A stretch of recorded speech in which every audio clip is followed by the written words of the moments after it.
श्री राधा रमण लाल की, श्री राधा वल्लभ लाल की, श्रीमद्भागवत महापुराण की, श्री सुखदेव जी महाराज की, श्री परीक्षित जी महाराज की, सब संतन की, सब भक्तन की, सब विप्रन की, समस्त वैदिक जनन की, 84 को सूरज मंडल धाम की, गोवर्धननाथ की, अष्ट छाप के समस्त कवि सखाओं की, श्री दत्त धाम की, देवादिदेव महादेव त्र्यंबकेश्वर भगवान की, परम पावनी श्री गोदावरी मैया की, अवधूत श्री दत्त भगवान की, जय जय श्री राम। नमः पार्वती पतये, हर हर महादेव। परम मंगल में प्रात प्रखलेश्वर, अकारण करुणा वरुणालय, भक्तवांछा कल्पतरु, तड़िद्वित विनिंदित पीतांबरधारी श्री बालकृष्ण प्रभु की वांग्मयी शब्दमयी प्रतिमूर्ति श्रीमद् भागवत महापुराण एवं भक्तमाल जी के पावन आश्रय में हम आप सब बैठे हैं। अंकुश भैया, एक मिनट इधर आओ, ये वाला पंखा ले जाओ, आप अपने सन्मुख लगा लो, निद्रा बढ़िया आवेगी। और ये वाला कम कर जाओ, कैसे बंद नहीं करना, ठीक, और कम कर दो। जय बोलो लाल बाबा महाराज की। ठाकुर जी की बड़ी कृपा, हम आप सब लोग श्री दत्त धाम गोदावरी जी के पावन तट पर साक्षात प्रभु के पावन अवतार श्री दत्त प्रभु के सन्मुख विराज कर जगत पावनी श्री गोदावरी जी के पावन तट पर समस्त वैदिक जनों के सान्निधि में, ब्राह्मणों की सन्निधि में, परम पूजनीय प्रातस्मरणीय हमारे पूज्य श्री दत्तदास जी महाराज की पावन सन्निधि में आप हम सब लोग 15 दिवसीय भागवत भक्त और भगवत चर्चा श्रवण कर रहे हैं। ये हमारा परम सौभाग्य है। आज तृतीय दिवस की कथा का प्रारंभ और महाराज जी की आज्ञानुसार आज रघुवर उत्सव मन रहा है। सुबह एक कंडुक क्रीड़ा का क्रम हुआ था जिसमें दत्त धाम और वृंदावन धाम के मध्य में एक आनंद खेल का क्रम हुआ, जिसमें आज दत्त धाम के जो हमारे सब परिकर के भाई बंधु और वेदज्ञ जन हैं, सबने मिलकर के 253 हैं क्या 56 70, अरे हाँ 70, 250 ही थे बस, 56 थे, 256 थे नहीं। अब जितने भी बने 200 से ऊपर रन बनाए इन्होंने, एक बार जोरदार तालियां। लेकिन तालियों में गूंज तब आएगी जब वृंदावन कल अपना प्रदर्शन करेगा।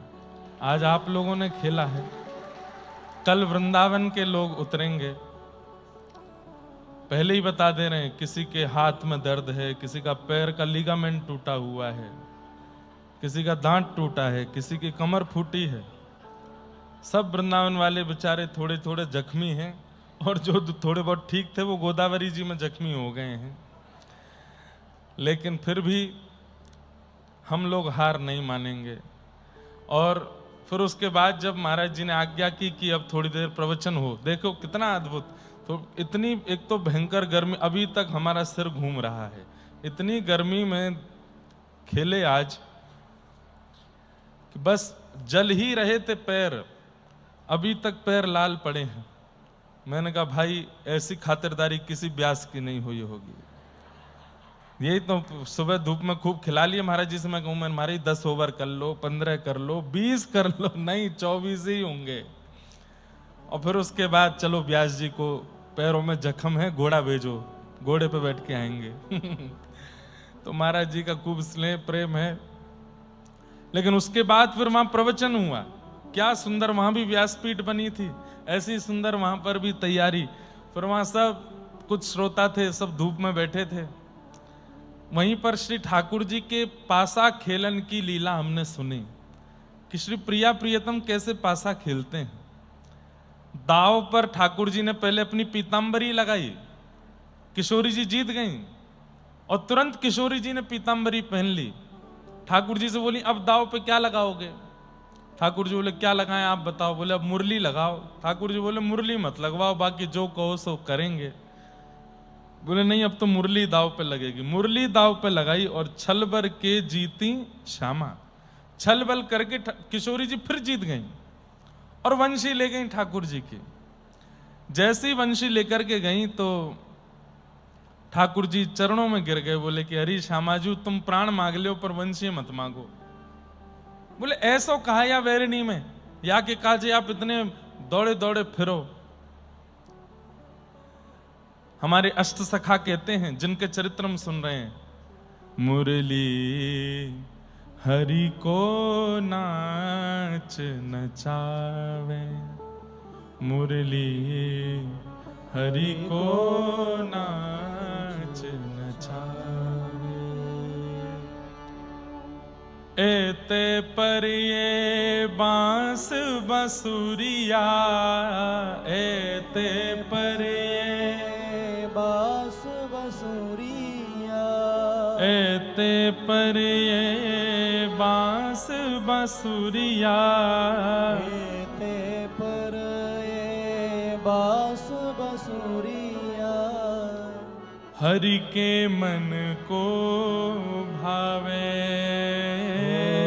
हरि के मन को भावे, मुरली हरि को नाच नचावे, मुरली हरि को नाच। संभवतः कृष्णदास जी का ही पद है जिनका आज चरित्र सुनना हमें। एते परिये बांस बसुरिया, हरि के मन को भावे, मुरली हरि को नाच नचावे। अब पूरा पद मुझे स्मरण में नहीं आ रहा है। गोपियां कह रही हैं अरे यह बंसी तो देखो पूरे विश्व को नचावे वारे श्याम सुंदर, और ये वंशी अगर मधुर बजनी हो तो ठाकुर जी अपनी कमर झुका लें, अपना शीश झुका लें, नेत्रबंद कर ले में, और पूर्ण प्राण या में पिरो करके अपनी कोमल उंगलियों से इसको बजा। इसके लिए कितना करते हैं ये। अरे हमको नचाने वाला या हमारे ऊपर बहुत कंट्रोल करने वाला हमको अच्छा नहीं लगता, लेकिन गोपियां कह रही हैं मुरली हरि को नाच नचावे, एते पर भी बांस बसुरिया, हरि के मन को भावे। ये नचाने वाली अच्छी और लगती है इनको, इसके बिना सोते नहीं। हमारे ठाकुर जी के श्रृंगार प्रणाली में ये नियम है कि रात्रि में सारे आभूषण उतार दीजिए ठाकुर जी के, 2 मोती माल गले में पहनेंगे बस, और एक वंशी पास में रखेंगे। तकिया मत लगाओ चलेगा, लेकिन वंशी पास में होनी चाहिए। श्रीमद् भागवत जी के पूर्व महात्मा, उत्तर महात्मा, 2 महात्मा भागवत जी में, एक महात्मा में ये बात वर्णित है कि श्री प्रिया जी ही वंशी के रूप में श्री ठाकुर जी के साथ रहती हैं। बहुत प्रिय है ठाकुर जी को, लेकिन आज पासा खेलने में दाव पर लग गई है। अब ठाकुर जी तो घबरा रहे हैं कहीं मैं हार नहीं जाऊं। इतने में ही श्री प्रिया जी ने ऐसी चाल चली, छल बल कर जीती स्वामिन, छल बल करके जीत गई और मुरली ले ली अपने हाथ में। अब तो ठाकुर जी चरण पकड़े, हरी श्यामाजू तुम जो कहो, अब राधे रानी दे डारो वंशी मोर, जा वंशी मोरे प्राण बसत हैं, जा वंशी मोरे प्राण बसत है वो। सो वंशी गई चोरी, सो वंशी गई चोरी। अब राधे रानी दे डारो वंशी मोरी। वंशी बहुत प्रिय है ठाकुर जी को, लेकिन आज किशोरी जी जीत गई हैं वंशी। ललिता विशाखा सब नृत्य करने लगी, ठाकुर जी पीतांबरी हार गए, वंशी हार गए, सब हार गए। ठाकुर जी बोले मैं हार मंजूर मान रहा हूं अपनी, लेकिन हारवे वारे पर एक दया करो। किशोरी जी बोली कहा करनो? बोले वंशी जो चुराई है 2 मिनट को बजान दो बस मोह, एक क्षण के काजे मेरे अधर पर मुंह को धरन दो, फिर वापस ले ली हूं। किशोरी जी बोली हे ललिता विशाखा, एक क्षण के काजे ही तो मांग रहे हैं, दे दो। ललिता विशाखा बोली लो बहुत देर तक रो रहे हो, एक क्षण में बस थोड़ी देर प्राण पिरो करके वापस दे दियो हमें। ठाकुर जी बोले हाँ वापस दे दूंगा। लेकिन जैसे ही ठाकुर जी ने अपने अधर पर वंशी धरी है, जैसे ही वहां में प्राण पिरोए हैं, जैसे ही अपने कोमल छिद्रों से उसके छिद्रों को आच्छादित किया है, आहा। परमानंद दास जी कह रहे हैं किशोरी जी, एक दिन इनका भी चरित्र है, अष्ट सखाओं में ये भी तो हैं परमानंद दास।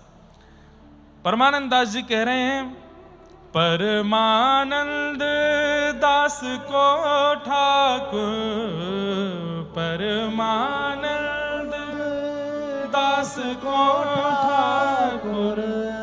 किशोरी जी ने पीतांबरी जीती, मुरली जीती, लेकिन ठाकुर ने एक क्षण के लिए वंशी को अधर पर धारण करके ऐसो कछु जीतो है। बोले कहा जीतो?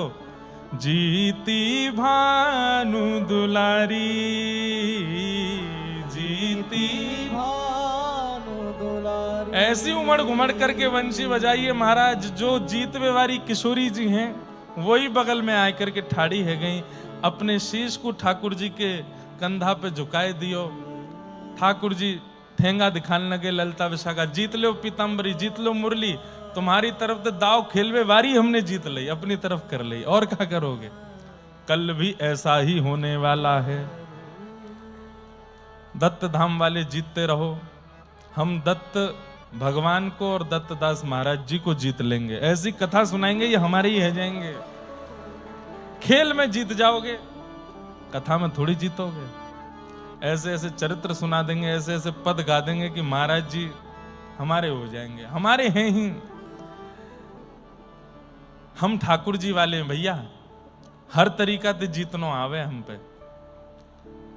वो बात अलग है कि भले ही हमारे संग मधुमंगल श्री दामा सबरे लंगड़े लूले हैं, लेकिन फिर भी हम जीतेंगे, कोई दिक्कत नहीं है। इतनी सुनाई दी है, अब तो कई तो हमारे परिकर के ऐसे निकर के ही नहीं आए हैं। वो धूप लगेगी यार महाराज जी तपन दो, आके महाराज कथा करेगो, दक्षिणा तो दे ही देगो। खुद बेचारे धूप में तप रहे महाराज जी ने, एक तो चले हम उनके पास, पाँव में पादुका नहीं पहन रहे, कंकड़ लग रहे होंगे, कांटे लग रहे होंगे, कोई दया नहीं है। चल रहे महाराज जी, लगे रहो अकेले। इतने पर भी कल नहीं आए तो क्या होगा? कल महाराज जी, कल दर्शक हमको लग रहा है ज्यादा रहेंगे, क्यों वृंदावन वाले खेलेंगे ना कल, और प्रचार भी हो गया है। एक कोई ऐसी छांव जैसी बनवा दो, हमारे तो एक छतरी ऐसी बनवा दो, सिर पर पहन के डोलूं मैं उसको, बैटिंग करूं तो भी सिर पर छतरी रहे। क्योंकि भैया हमारे दत्त धाम के लोगों पता नहीं कौन से उससे बने हैं, ठाकुर जी ने कैसे बनाए हैं, जितनी धूप तेज उतने बलशाली हो जाते हैं। हम लोगों के प्राण निकलते जा रहे थे धूप तेज होने पर। ये प्रारंभ के 10 ओवर वृंदावन वालों ने इतना दबा करके रखा कि रन नहीं बनने दिए ज्यादा।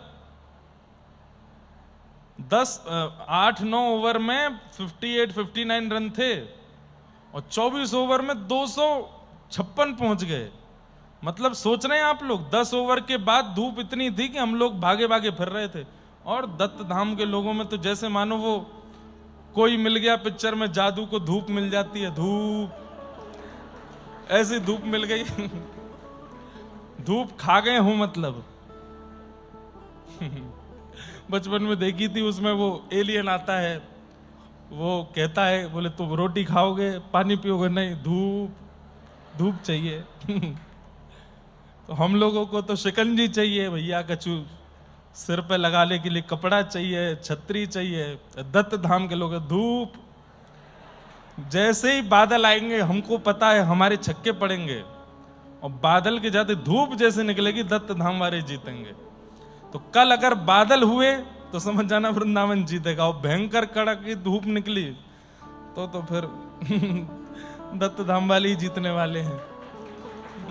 अच्छा, धूप ही निकलेगी।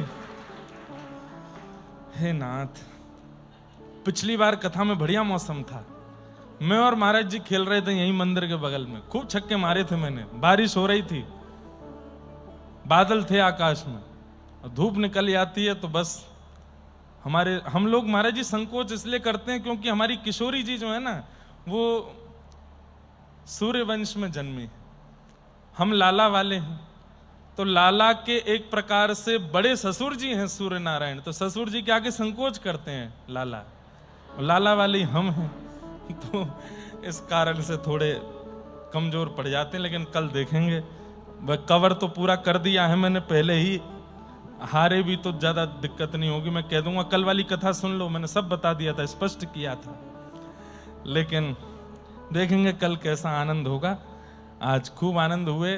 श्री रघुवर उत्सव महाराज जी के द्वारा इस प्रकार से हम लोग मना रहे हैं। बंधुओं, रोज उत्सव है, इसका कोई बताया नहीं जाएगा रोज की कल क्या उत्सव है, पर हर दिन उत्सव है, और हर दिन लाल जी उस उत्सव में पधारेंगे। और किसी दिन कुछ भी हो सकता है, किसी दिन जल केली है, किसी दिन नौका विहार है, किसी दिन आम मनोरथ है, किसी दिन कहाँ है ओमकार जी, कहाँ बैठे हैं, महाराज जी से आज्ञा लेकर के एक दिन खस की पूरी वो बनानी है टाट, खस की कुटिया में बैठना ठाकुर जी को बहुत प्रिय लगता है, उसकी महाराज जी सुगंधी बहुत अच्छी लगती है। कल से व्रज में और पुष्टि मार्ग में जितने ठाकुर हैं हमारे, सब खस के अंदर बैठे होंगे। खस की एक टाट बनी होगी, चारों तरफ से कुटिया, और उसको भिगो देते हैं, पूरी गीली कर देते हैं, उसके अंदर ठाकुर जी विराजते हैं। खस की सौंधी सौंधी सुगंधी आती रहती है। अब यहाँ खस मिलेगा कि नहीं, आसपास मिल जाएगा, नहीं मिलेगा तो महाराज दत्त धाम है, यहाँ प्रकट कर दिया जाएगा। कोई काम यहाँ मुश्किल नहीं, सब होते हैं। बड़े बड़े यहाँ बड़े बड़े लोगों के यहाँ उत्सव नहीं हो पाते, वो दत्त धाम में हो जाते हैं। ये तो मानना पड़ेगा कि वास्तव में बड़े बड़े धनी मानी लोग जो कथा देख रहे हैं ना लाइव, देख जाइए, इसे कहते हैं व्यवस्था, इसे कहते हैं पूरा, मतलब कैसा आधुनिकता भी लज्जित हो जाती है इस व्यवस्था के आगे। और बड़ा सब सहज है, गोबर का लेपन है, मिट्टी है, टाट है, फूल हैं, और सबसे बड़ी बात, इन सब में प्रेम निर्झरित होता है, प्रेम विराजमान। किसी भी व्यवस्था में, चाहे वो लाइट की हो, पंडाल की हो, मंच की हो, भोजन की हो, किसी भी व्यवस्था में आडंबर नहीं है, सब में प्रेम है। इसलिए हमें दत्तधाम बहुत प्रिय लगता है। बस यही भाव है, ऐसे प्रेम बना रहे। रोज उत्सव होंगे, ठाकुर जी के 3 दिन के कथा सत्र हो गए हैं। और आज हमने कहा था श्री कृष्णदास जी का चरित्र सुनाएंगे, और साथ ही हमने कहा था कि आज पंचमी है ना गुरु जी, आज पंचमी है, आज आद्य गुरु शंकराचार्य भगवान का जयंती भी है। तो आद्य गुरु शंकराचार्य भगवान जी के भक्तमाल में खूब सुंदर उनका चरित्र वर्णित है।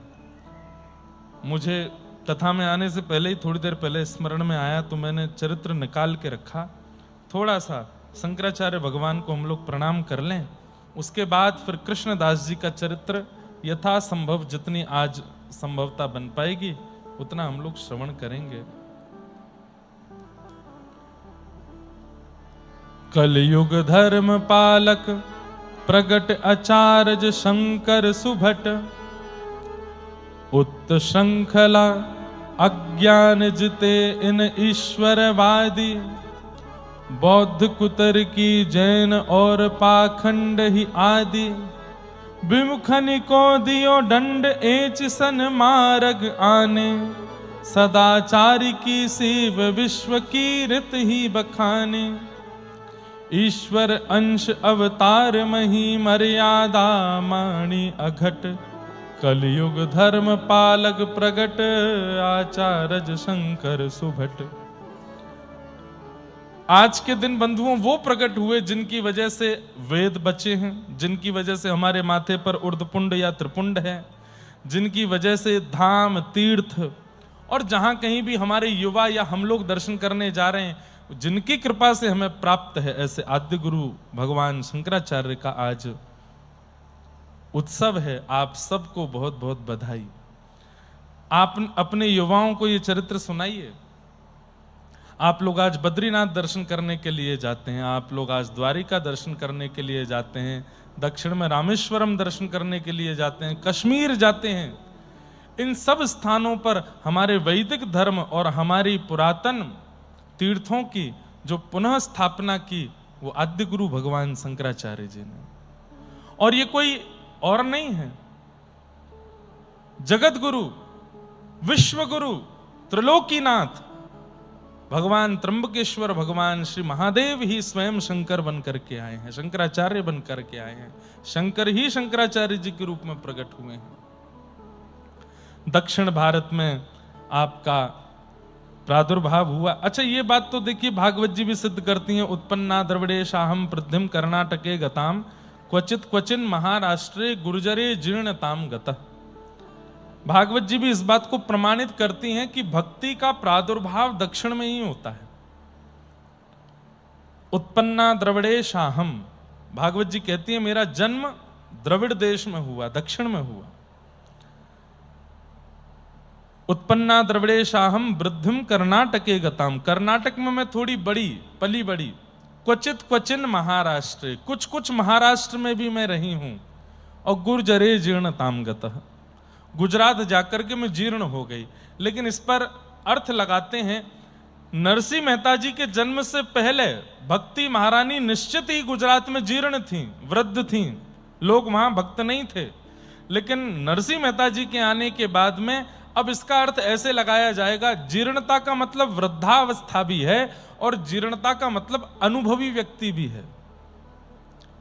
व्यक्ति जब जीर्ण होता है तभी अनुभवी कहलाता है। और एक बात तो निश्चित है, व्यक्ति चाहे कितना भी अज्ञानी हो, उसके सिर के बाल पक गए हैं, दाढ़ी पक गई है, फिर भी काले बाल वालों को उसके प्रति यह भावना रहती है कि इनको हमसे ज्यादा अनुभव तो है। वृद्धता मतलब अनुभव की पराकाष्ठा भी होती है। तो आजकल इसका अर्थ ऐसे लगा दिया जाता है कि वृद्धिम कर्नाटके गताम क्वचित क्वचिन महाराष्ट्र गुर्जरे जीर्णताम गता, मतलब भक्ति महारानी गुजरात में जाकर के अनुभवी हो गई, क्योंकि नरसिंह मेहता जी ने वहां भक्ति का बीज बो दिया था। आज तो गुजरात बहुत भक्त हैं, वहां पर बहुत भक्ति होती है। महाराष्ट्र में भी खूब प्रेम लक्षणा भक्ति महाराष्ट्र में भी खूब है। हमारे उत्तर भारत में थोड़ी डामाडोल स्थिति हो जाती है कभी कभी। वहां लोग भक्त भी हैं, पर भक्ति कैसी है उत्तर भारत के लोगों की। मैं स्वयं उत्तर भारत से हूं, कोई निंदा नहीं कर रहा हूं, वास्तविकता बता रहा हूं। हमारे उत्तर भारत के लोगों में भक्ति कैसी है, दोनों तरफ हैं। जब ठाकुर जी के हो गए तो ठाकुर जी के है गए, और जब व्यसन दिख रहा है तो व्यसन भी कर लिए। जब धाम जाना है तो ऐसे धामी बन जाएंगे कि उनसे बड़ा कोई धाम ही नहीं है, और जब कहीं दूषित स्थान पर जाना है तो वहां भी पहुंच जाते हैं। मतलब दोनों तरफा हैं। और एक बात मैं आपको बहुत स्पष्ट रूप से कह दूं, अगर कोई युवा लोग यहां बैठे हैं तो बहुत ध्यान से सुन लीजिएगा, एक तरफा ही रहिए, भक्त का कल्याण हो जाएगा। कुमार्गी का भी कई बार कल्याण हो जाता है। दूषित मार्ग पर चलने वाले पर भी कभी ना कभी चल के उसको ठोकर लगती है, गुरु मिल जाते हैं, आचार्य मिल जाते हैं, तो उसका भी कल्याण होता है। पर ये दोगले जो है ना, दोनों तरफ रहने वाले, कभी कभी भक्ति भी, कभी कभी ये भी, कभी कभी वो भी, कभी कभी, इनका कभी कल्याण नहीं होता। ठाकुर जी इनको देखते ही नहीं है। इसलिए समय बढ़ते बढ़ते एक रास्ता चुन लीजिए और उसके पूरे पूरे हो जाइए। एक तरफा रहिए, दोनों तरफ मत रहिए। उत्तर भारत में थोड़े युवाओं में संख्या तो बढ़ी है भक्ति की, पर दोनों तरफा वाली है। कथा में भी आते हैं, खूब हमारी कथा आप उत्तर भारत में सुनेंगे, 90% युवा आते हैं। लेकिन हम और राधा कृष्ण महाराज जी अभी मिले थे अहिल्यानगर में, तो हमारी रात में यही चर्चा चल रही थी 1 घंटे तक, 1.5 घंटे। मैंने कहा महाराज जी भीड़ तो बहुत हो रही है। बोले हाँ भीड़ तो बहुत हो रही है कथा में, पर ये सारे युवा जितने भी हैं ये बाहर जाकर के कथा विश्राम होने पर फिर दोबारा उन चीजों को भी कर लेते हैं जो नहीं करनी चाहिए। इसके लिए क्या करें? मैंने कहा महाराज जी आप आज्ञा करना, वैसा कुछ करेंगे। तो युवाओं में भक्ति बढ़ तो रही है, पर वो थोड़े थोड़े उस तरफ भी रहते हैं, एक तरफा रही है। अगर उस तरफ से मन नहीं हट रहा है तो हम ये कह रहे हैं ठाकुर जी का मार्ग छोड़ दो, पूरे पूरे वहीं जाओ, पूरे पूरे जाइए। कभी कृपा होगी ठाकुर जी की, कालांतर में आगे चल के शायद कोई ठोकर लगे और आप ठाकुर जी की तरफ आ जाओ। लेकिन अगर ठाकुर जी प्रिय लग रहे हैं तो फिर पूरे पूरे यहीं आ जाओ, सब छोड़ दीजिए वो जो ठाकुर जी को प्रिय नहीं है। ये 2 तरफा लोग जो होते हैं, ठाकुर जी कहते हैं ना ये हमारे हैं ना ये उसके हैं, ये मुझे प्रिय नहीं है। तो आज जिनकी कृपा से हमें सब प्राप्त है, ऐसे आद्य गुरु शंकराचार्य भगवान का प्राकट्य दिवस है। आपके पूज्य पिताजी शिव गुरु और माताजी सुभद्रा दोनों के यहां कृपा करके भगवान शिव ही, शंकर ही शंकराचार्य जी के रूप में प्रकट हुए। एक बात बंधुओं मैं कह दूं, महाराज जी बैठे हैं, सब वैदिक गुरु जी बैठे हैं, संभवतः मेरी बात को मोहर लगा करके स्पष्ट कर देंगे।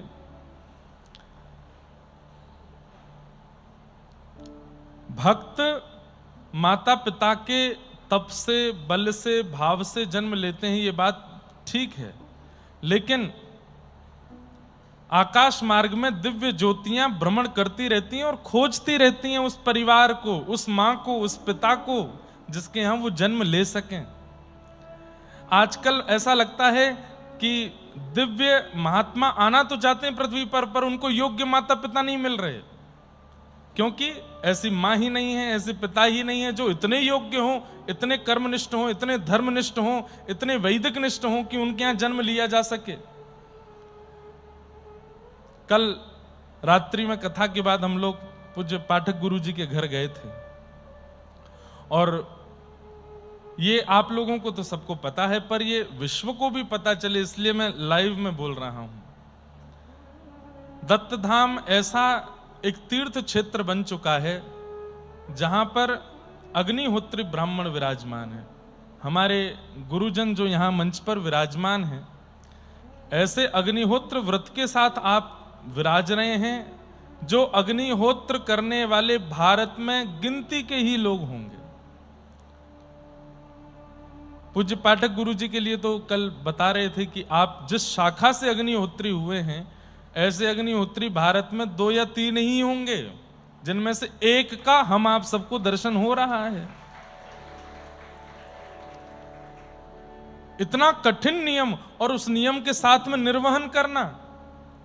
यहां पर पुत्र की चिंता नहीं जाती, पुत्री की चिंता नहीं जाती, धन संपत्ति की चिंता नहीं जाती, पर आपकी एक ही चिंता है, श्री अग्निदेव जो आपके यहां विराजमान हैं वो सदा प्रज्वलित रहें, उनकी सेवा। विश्व में सबसे पवित्र यदि कोई है तो वो अग्नि है, इसलिए अग्नि साक्षात ब्रह्म का स्वरूप है। उनका व्रत धारण करना, नियम धारण करना आज के कलिकाल में बहुत मुश्किल है, लेकिन ये दत्त धाम है, हमारे पूज्य महाराज जी की कृपा है और श्री गोदावरी जी की कृपा है, दत्त प्रभु की कृपा है कि इतना कठिन वह यज्ञ, वह व्रत, वह नियम यहां आचार्य धारण कर पा रहे हैं, क्योंकि यहां ऐसी सुलभता और ऐसी व्यवस्था दी जा रही है कि आप उस यज्ञ को संभाल सको, उस व्रत को संभाल सको। प्रणाम कर जाइएगा हमारे चारों आचार्यों को। संभवतः ये भारत के ऐसे वैदिक गुरुजन हैं जिनका दर्शन हमारी आने वाली पीढ़ियों को कभी अग्निहोत्रियों का दर्शन संभवतः होगा नहीं। लेकिन हाँ, हमारे दत्त महाराज जी अगर चाह जाएंगे, दत्त दास महाराज जी, तो संभवतः यहाँ के गुरुकुल में पढ़ने वाले जो युवा बालक हैं और जो छोटे छोटे बालक हैं, संभवतः ये आगे चल करके कभी अग्निहोत्री बन सकते हैं और संभवतः हमारी बाद वाली पीढ़ी को भी अग्निहोत्रियों के दर्शन हो सके। आज अग्निहोत्री होना बहुत बड़ी बात है, पर यहां पर हमारे गुरुजन कर रहे हैं। ऐसे वेदनिष्ठ, ऐसे ब्रह्मनिष्ठ, ज्ञाननिष्ठ जब माता पिता होते हैं, तब आकाश मार्ग से दिव्य ज्योतियां उनको पिता पुत्र के रूप, पिता माता के रूप में चुनते हैं कि इनके घर हम जन्म लेंगे, क्योंकि ये बहुत पवित्र हैं। ऐसी पवित्रता भारत में खत्म हो गई है।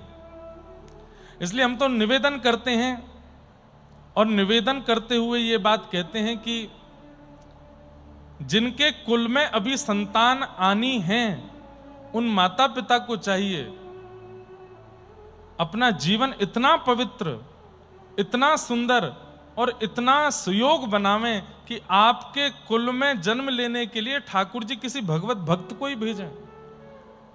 100 वर्ष से अधिक होने को आए हैं, भक्तों का जन्म नहीं हो रहा है।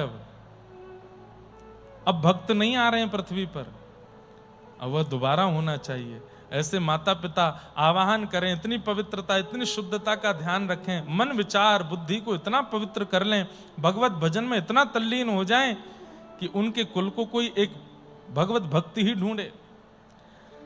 शंकर भगवान ने स्वयं खोजा है इन माता पिता को, और यहां शंकराचार्य के रूप में आप प्रकट हुए।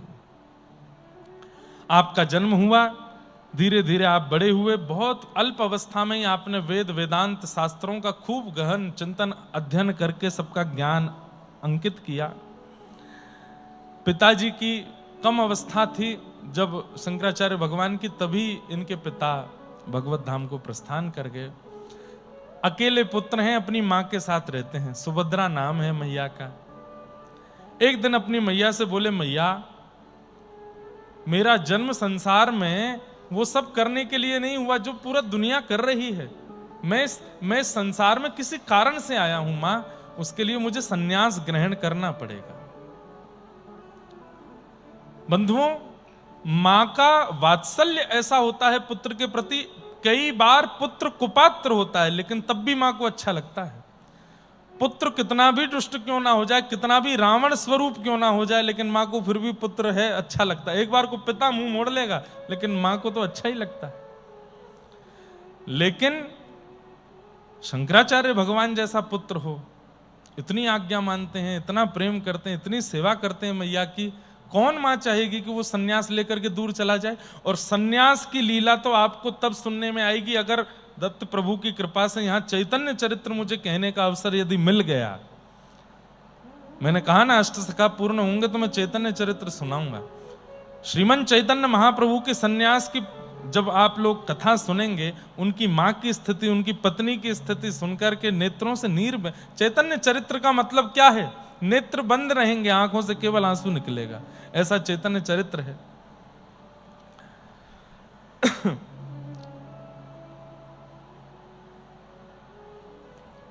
जब आएगा तब सुनाऊंगा। आज वही स्थिति हुई। यहां पर शंकराचार्य भगवान बोले कि मां मुझे सन्यास चाहिए। मां ने हाथ पकड़ लिया, बोले दोबारा ये बात नहीं करना मेरे आगे, तुम्हें जो करना है गृहस्थाश्रम में रह के करो, घर पर रह के कर लो, सन्यास नहीं लेना।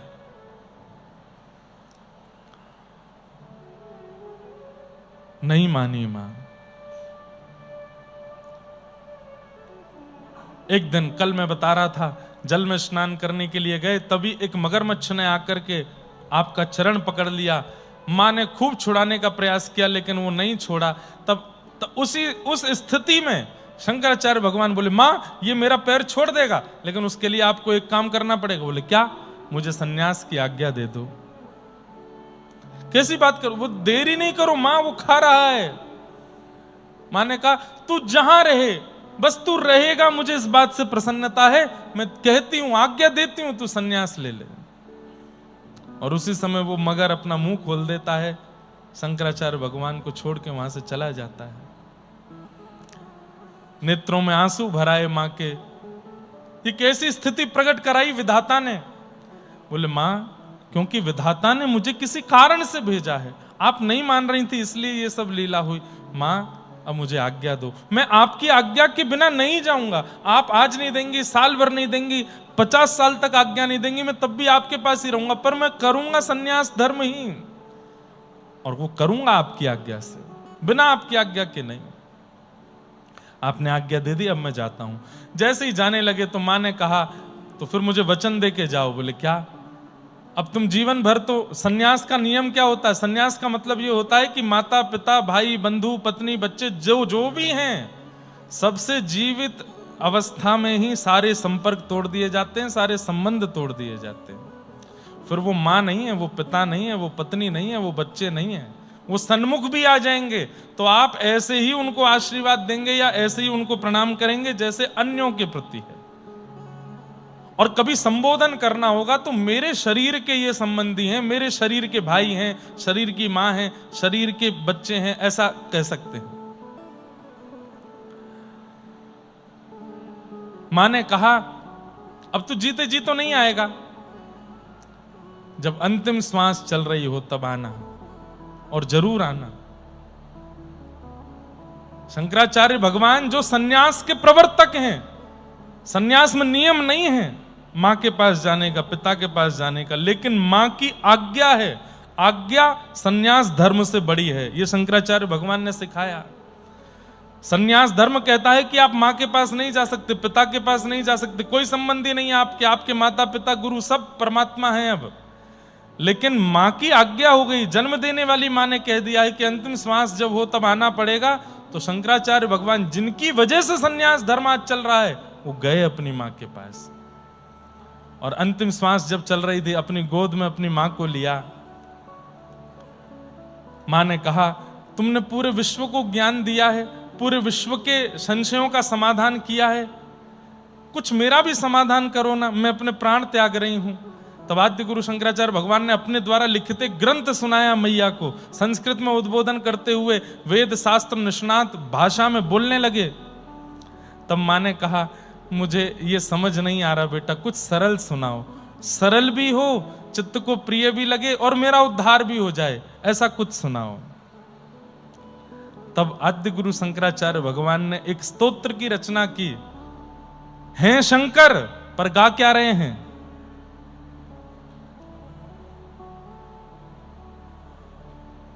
भजे ब्रजे कमंडलम समस्त पाप खंडनम सुभक्त चित्तरंजनम सदैव नंदनंदनम। आप सब लोग अपने फोन में कृष्णाष्टकम खोलो, अगर नेटवर्क आ रहे हो तो गाओ हमारे साथ। आद्य गुरु शंकराचार्य भगवान अपनी मां को गोद में लिटा करके कृष्णाष्टकम का पाठ सुना रहे हैं, बहुत सुंदर है। अगर कोई व्यक्ति नित्य इसका पाठ करने लगे ना, उसको ठाकुर जी स्वप्न में या किसी भी रूप में दर्शन जरूर देते हैं, ऐसा शंकराचार्य भगवान प्रमाणित करके कहते हैं। भजे ब्रजे कमंडलम समस्त पाप खंडनम सुभक्त चित्तरंजनम सदैव नंदनंदनम सुपेच्छ गोचमस्तकम सुनाद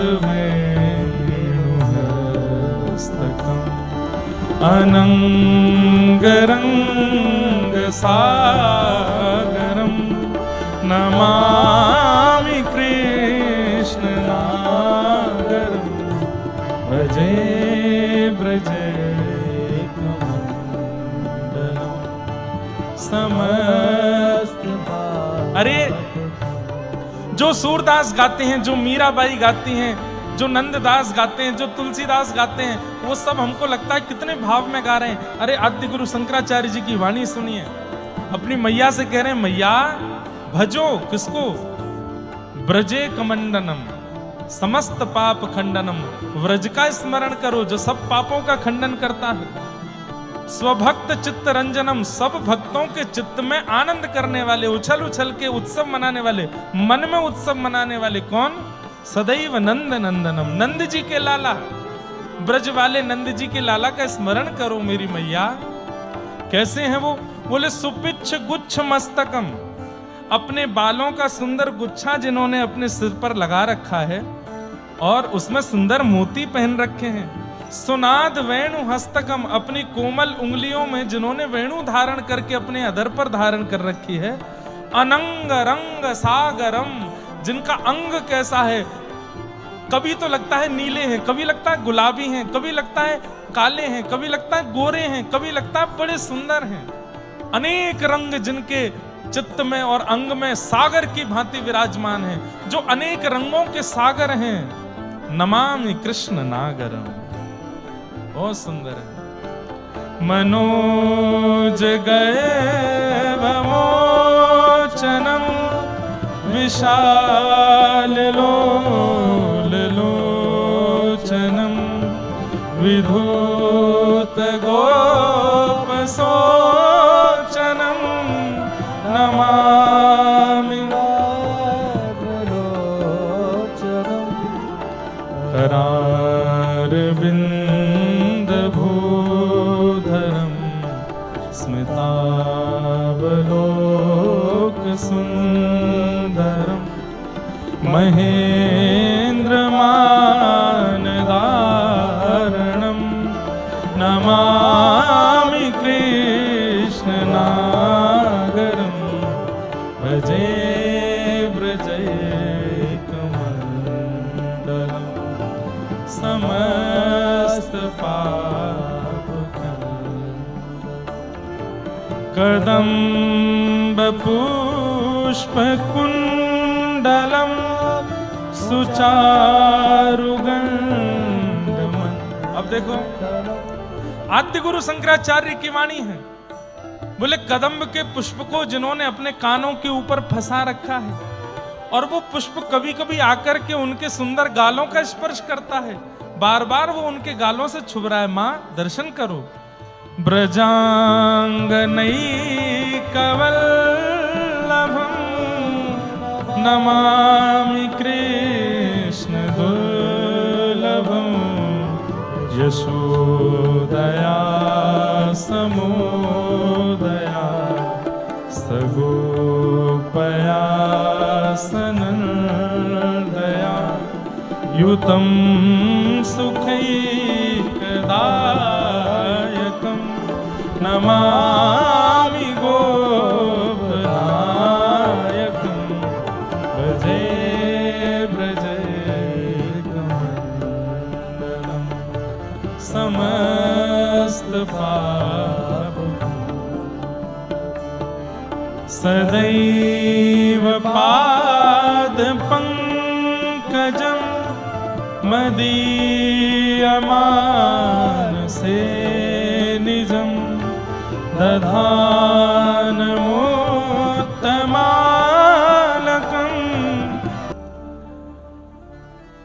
शंकराचार्य भगवान ने ये स्तुति अपनी मैया को सुनाई, मां को सुनाई। और ये सुनते सुनते सुनते सुनते अंत में पूछा, मां क्या दिख रहा है? और मां के नेत्र से अश्रु प्रकट हो गए। साक्षात बालकृष्ण प्रभु सामने क्रीड़ा करते हुए मैया को दिखाई दे रहे हैं। और उनको देखते देखते देखते देखते मां ने शंकराचार्य भगवान की गोद में ही अपने प्राण त्यागे। हैं शिव, गाते हैं वैदिक वाणी, पूरे विश्व में प्रचार कर रहे हैं वैदिक धर्म और वेद शास्त्रों का, लेकिन जब अपनी मैया का उद्धार करना है तो कृष्णाष्टकम सुना रहे हैं। अद्भुत है बंधुओं शंकराचार्य जी, बहुत सुंदर है। आपका चरित्र खूब बड़ा है, लेकिन एक बहुत सुंदर एक ऐसी घटना सुना दें जिसको सुनकर के शंकराचार्य भगवान के प्रति और विश्वास आपका प्रगाढ़ हो जाए। आप सन्यास लेकर के जब दिग्विजय पर निकले पूरे भारत में, तब माहिष्मती नगर में आपका प्रवेश हुआ और वहां एक बहुत अच्छे शास्त्रार्थी रहते थे जिनका नाम था मंडन मिश्र। मंडन मिश्र से शास्त्रार्थ कैसा हुआ, ये अद्भुत प्रचलित बात है शंकराचार्य भगवान का।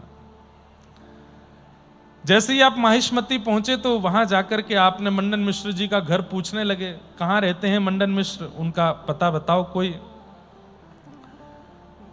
ढूंढते ढूंढते ढूंढते पहुंचे तो एक युवती मिली। बाद में पता चला कि ये मंडन मिश्र जी के घर में काम करने वाली दासी थी। उससे शंकराचार्य भगवान ने पूछा कि यहाँ पंडित प्रवर शास्त्रार्थ निष्णात मंडन मिश्र रहते हैं। सब लोग ध्यान से बैठो, सब लोग इधर देखो, कथा सुनो। मंडन मिश्र रहते हैं, उनका पता बता सकते हैं आप कहां रहते हैं? तो मंडन मिश्र जी के घर में झाड़ू पोंछा बर्तन करने वाली दासी उत्तर में कैसे बता रही है कि मंडन मिश्र का घर कहां है? स्वतः प्रमाणम परतः प्रमाणम कीरांगना यत्र गिरो गिनन्ति द्वारस्थ नीणांतर सन्निरुद्धा जानी तन्मंडन मिश्र धाम। मतलब पूछा कि मंडन मिश्र जी का घर कहां है, तो तुरंत छंदबद्ध श्लोक बना करके दासी बता रही है। वो क्या कह रही है? बोले स्वतः प्रमाणम परतः प्रमाणम कीरांगनाम यत्र गिरो गिरंती। बोले जिसके द्वार को देख के, जिसके द्वार पर जाकर के दो पक्षी आपस में वेदों की चर्चा कर रहे हों और वेद के प्रमाण पर एक दूसरे के प्रमाण का खंडन और एक दूसरे के प्रमाण को सही बता रहे हों, जिस द्वार के, जिस अंगने के पक्षी भी आपस में वेद की चर्चा कर रहे हों, ये प्रमाणित बात है कि वो मंडन मिश्र का ही घर होगा। चले जाइए, आप ढूंढ लीजिए। शंकराचार्य भगवान बोले मतलब जिस घर के पक्षी भी वेद शास्त्रों की बात करते हैं, संस्कृत में चर्चा करते हैं, वो मंडन मिश्र का घर है। आपका परिचय? बोले मैं उनकी चरण दासी हूं, उनके घर में दासी का कार्य करती हूं। शंकराचार्य भगवान अपने शिष्यों को देखने लगे। बोले जिनकी दासी धारा प्रवाह संस्कृत बोलती है और एड्रेस पूछने पर छंदबद्ध संस्कृत बोल करके, छंदबद्ध श्लोक बोल करके, अनुष्टुप छंद में श्लोक बना करके बोल रही है, सोचो स्वामी कैसे होंगे, दासी ऐसी है। तो मंडन मिश्र जी के यहां पहुंचे, जाकर के शास्त्रार्थ हुआ। शास्त्रार्थ में मंडन मिश्र जी शंकराचार्य भगवान से हार गए। विश्व में कभी नहीं हारे थे मंडन मिश्र, लेकिन आज शंकराचार्य भगवान ने उनको हरा दिया। और जैसे ही हार हुई, सब शिष्यगण खड़े होकर के ताली बजाने लगे, सब लोग जय जयकार करने लगे, आद्य गुरु शंकराचार्य भगवान की जय जय होने लगी सब जगह।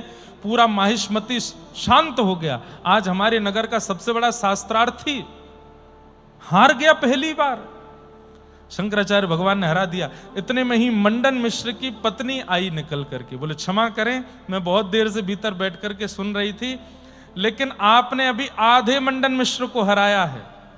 मैं इनकी अर्धांगिनी हूं। पत्नी का मतलब क्या होता है? आधा अंग। आपने आधे मंडन मिश्र को हराया है। अब मुझसे शास्त्रार्थ कीजिए, मुझे हरा पाएंगे तो आप पूर्ण विद्वान माने जाएंगे और पूर्ण विजेता माने जाएंगे। शंकराचार्य भगवान देखते तो थे नहीं, नीचे नजर करके बोले जैसी आज्ञा। और मंडन मिश्र जी की पत्नी भारती नाम था उनका, सन्मुख आकर के बैठी और आकर के शास्त्रार्थ करने लगी। एक बात वो कहती, यहां से शंकराचार्य भगवान उसका उत्तर देते, शंकराचार्य भगवान बोलते, सामने से वो उत्तर देती। करते करते करते उन्होंने एक चाल चली और ऐसे विषय पर शास्त्रार्थ छेड़ दिया जिस विषय को शंकराचार्य भगवान जानते नहीं थे तो नहीं कहना चाहिए, पर अनुभव नहीं किया था। काम शास्त्र पर शास्त्रार्थ करने लगी। और जैसे ही उनकी तरफ से यह प्रश्न उठा और कोई विषय काम शास्त्र का उन्होंने कहा, तो शंकराचार्य भगवान हाथ जोड़ करके मुस्कुरा के बोले, जिसमें मेरा अनुभव नहीं और जिसमें मेरी गति नहीं, जिसमें मेरा प्रवेश नहीं, कई शास्त्र ऐसे होते हैं जो केवल पढ़ लिए जाते हैं और उनका ज्ञान दे दिया जाता है, पर कई शास्त्र ऐसे होते हैं उनका अनुभव किया जाता है। आप जिसके विषय में चर्चा कर रही हैं ये अनुभव की बात है, और मैं सन्यासी हूं, मैं इस विषय में जानता नहीं हूं। तुरंत मंडन मिश्र जी की पत्नी खड़ी हो गई, ताली बजाइए, मैं जीत गई हूं, ये हार गई, अपने हार मान रहे हैं, ये मेरे प्रश्न का उत्तर नहीं दे रहे, अब उसके पीछे कारण चाहे जो भी हो, हारे ना। सब लोग ताली बजाने लगे, पूरा माहिष्मती कहने लगा हमारे मंडन मिश्र जीत गए। शंकराचार्य भगवान बोले मैं अपनी हार अभी के लिए स्वीकार करता हूं, लेकिन अगर आप मुझे 6 महीने का अवसर दें तो मैं 6 महीने बाद फिर आऊंगा। तो व्यंग कसने लगी, अच्छा तो क्या सन्यास से आप गृहस्थ में प्रवेश करेंगे इस विषय की जानकारी के लिए? शंकराचार्य जी बोले आप बस 6 महीने की अनुमति दीजिए, करना क्या है ये मैं देख लूंगा, ना मेरा सन्यास धर्म टूटेगा और ना ही मैं गृहस्थ आश्रम में प्रवेश करूंगा, पर 6 महीने की मुझे अनुमति दीजिए। पूरा नगर इकट्ठा था और इस पर तो स्वच्छंद चर्चा हो सकती है। एक एक श्लोक कौन कौन से वहां मंडन मिश्र ने बोले, कौन कौन से शंकराचार्य भगवान ने बोले, कैसी तत्व की विवेचना आपस में एक दूसरे के बीच में हुई, और फिर उसके बाद उनकी पत्नी ने क्या क्या, उस पर तो पूरी एक कथा 3-4 दिन का सत्र हो सकता है। 6 महीने का अवसर मांगा और कहा 6 महीने की आप बस मुझे मोहलत दीजिए, ना मेरा सन्यास टूटेगा और ना ही मैं गृहस्थ में प्रवेश करूंगा, पर 6 महीने बाद आपके सारे प्रश्नों का उत्तर दूंगा।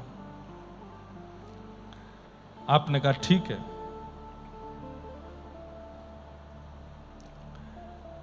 छह महीने में शंकराचार्य भगवान ने क्या किया? पहले तो एक ग्रंथ की रचना की जिसका नाम था मोह मुद्गर, और अपने शिष्यों को वो ग्रंथ याद कराया। शिष्यों ने पूछा गुरुदेव आप क्या करने वाले हैं? बोले ये ग्रंथ याद कर लो अभी अभी जिसकी रचना की है। बोले अब मैं अपने मंत्र बल से और अपने ज्ञान बल से, अपने ध्यान बल से शरीर का त्याग करके अपनी सूक्ष्म आत्मा को किसी गृहस्थी के अंदर प्रवेश कराऊंगा। तब एक राजा खोजा जिसके प्राण निकल चुके थे, पत्नी रो रही थी। शंकराचार्य भगवान ने कहा इसको जीवित हम कर देंगे, थोड़ी देर रुको। और वहां जाकर के अपने शिष्यों से कहा कुछ महीने की बात है, मेरे शरीर को संभाल के रखना, मैं दोबारा लौट करके आऊंगा। मैं इस राजा अमुक देश के राजा के शरीर में प्रवेश कर रहा हूं और वहां जाकर के ये समस्त जो मंडन मिश्र की पत्नी ने जो जो प्रश्न पूछे उन सबका उत्तर जान के आऊंगा, अनुभव करके आऊंगा। 6 महीने के अंदर यदि मैं वापस राजा के देह से ना आऊं तो जो शास्त्र मैंने तुमको याद कराया उस राजा के दरबार में जाकर के उस शास्त्र का गायन करने लगना। उसी समय उस राजा का देह छोड़ के मैं दोबारा इसी शरीर में आ जाऊंगा। सोच रहे हैं आप, आज का विज्ञान चक्कर खा के गिर पड़ेगा जो आद्य गुरु शंकराचार्य भगवान ने किया उस समय। पहले ग्रंथ की रचना करके अपने शिष्यों को याद कराया, शिष्यों को याद करा करके एक राजा के मृतक देह में प्रवेश किया और अपने देह को शिष्यों को दे दिया। बोले श्वास नहीं चलेगी, नाड़ी नहीं चलेगी, पर कुछ पेय जल आदि लगाते तुम इसको जीवित रखना, इसको खराब मत होने देना, मैं आऊंगा। और उस राजा के देह में प्रविष्ट होकर के संपूर्ण काम शास्त्र का अनुभव भी किया और उसके समस्त भावों को निकाला। लेकिन अब देह में प्रवेश होते ही राजा का जो देह था वो भोगी देह था, भोग आदि में संलिप्त देह।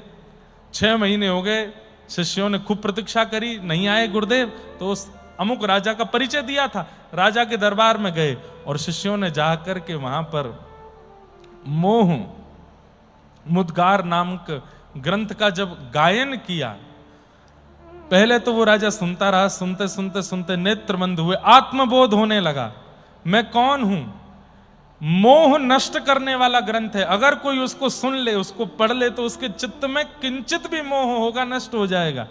तुरंत पत्नी पराई लगने लगी, राज दरबार पराया लगने लगा, पुत्र पराया लगने लगा, धीरे धीरे अपना देह पराया लगने लगा, ये नश्वर शरीर है, ऐसी चित्त में स्थिति होने लगी। नेत्र बंद हुए, आत्मबोध हुआ, तब पता चला मैं तो शंकराचार्य हूं, मैं तो बोध के लिए शरीर में आया था।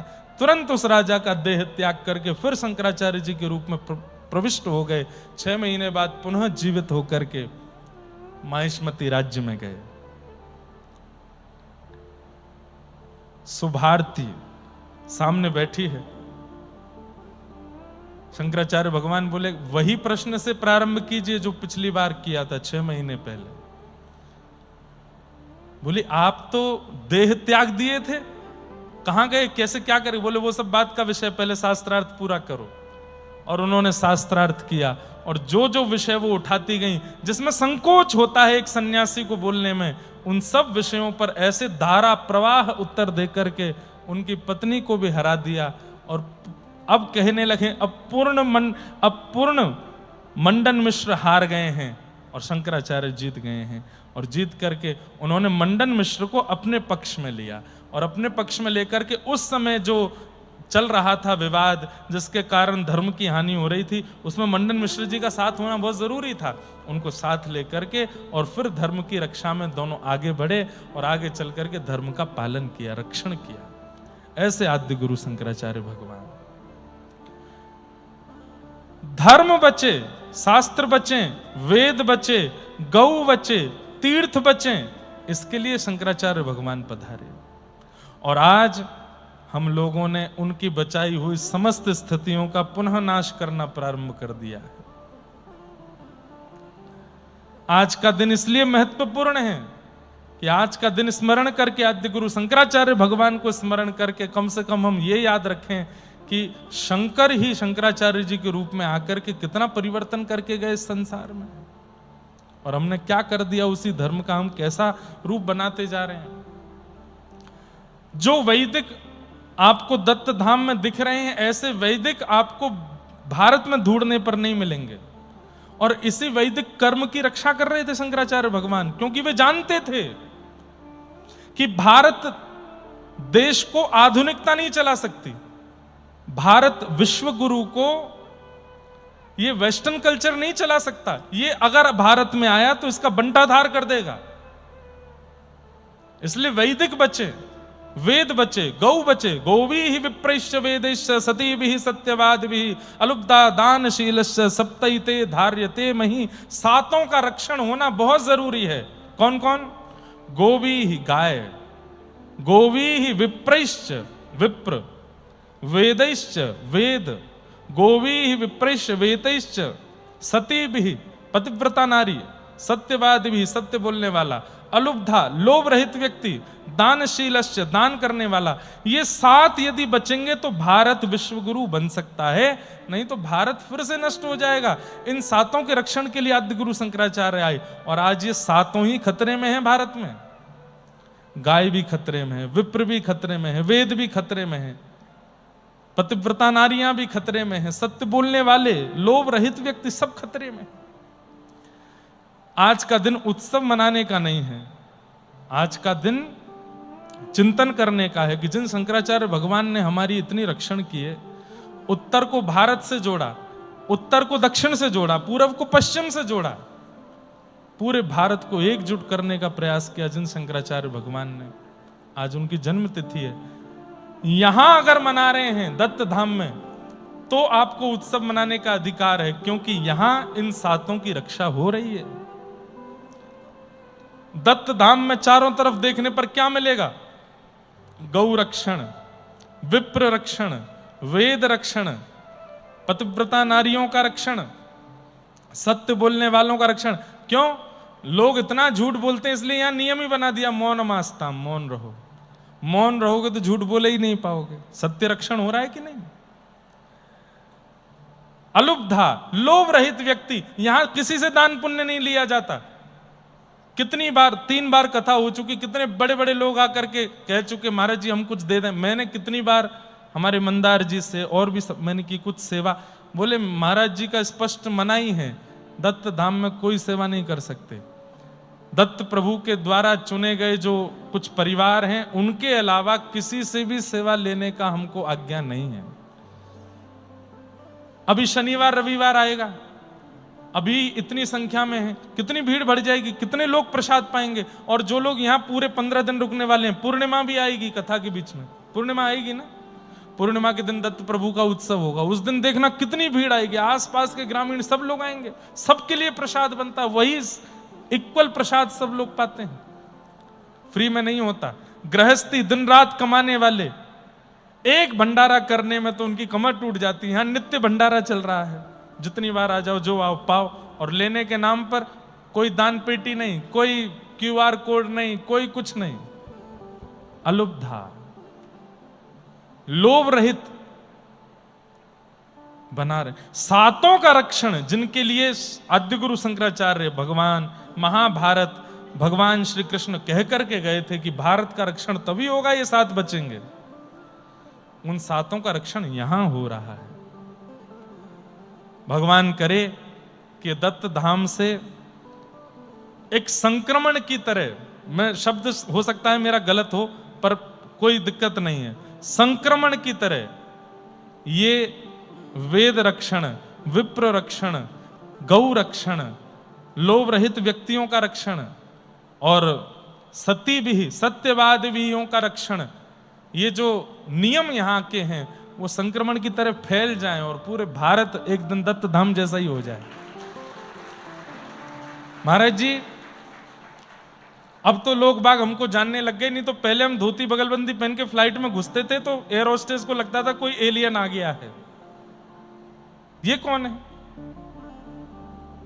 तिलक लगाए, बगलबंदी धोती पहने, मतलब जब छोटा था तो मुझे इतनी शर्म आ जाती थी कई बार कि लोग ऐसे क्यों देखते हैं। हमारे माथे पर तिलक और पीछे शिखा देख करके लोगों को यह लगता था कि मतलब इनको जीने का अधिकार ही नहीं है, जी क्यों रहे हैं। भारत में रहकर के ये हो रहा था, पर धीरे धीरे अब थोड़ा परिवर्तन हुआ है। धीरे धीरे अब थोड़ा, या फिर ऐसा कह लो हमको लोग जान गए इसलिए हमको अनुभव नहीं होता, जिनको लोग नहीं जानते शायद उनके साथ यही व्यवहार भी होता है आज भी। दत्त धाम में सिले हुए वस्त्र पहन करके भाई लोग नहीं रहते, नीचे धोती ऊपर ऊपरना।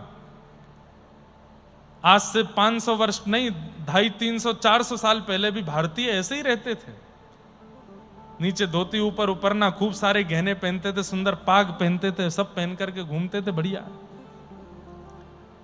आज टी शर्ट पहनते हैं, शर्ट पहनते हैं, पैंट पहनते हैं। हमने तो छोड़ दिए, 10 साल हो गए, हमने तो छुआ भी नहीं है, पहनते ही नहीं, पैंट वगैरह नहीं पहनते और पहन के रह भी नहीं सकते। अब मैं टी शर्ट जीन्स पहन के कथा करने आ जाऊं, कितना अटपटा लगेगा। दिगंबरा दिगंबरा श्रीपाद वल्लभ दिगंबरा, गा रहे हैं दिगंबर और पहन रखे सबरे अंबर। दिगंबर मतलब क्या है? आकाश ही जिनके वस्त्र हैं उनको दिगंबर कहते हैं।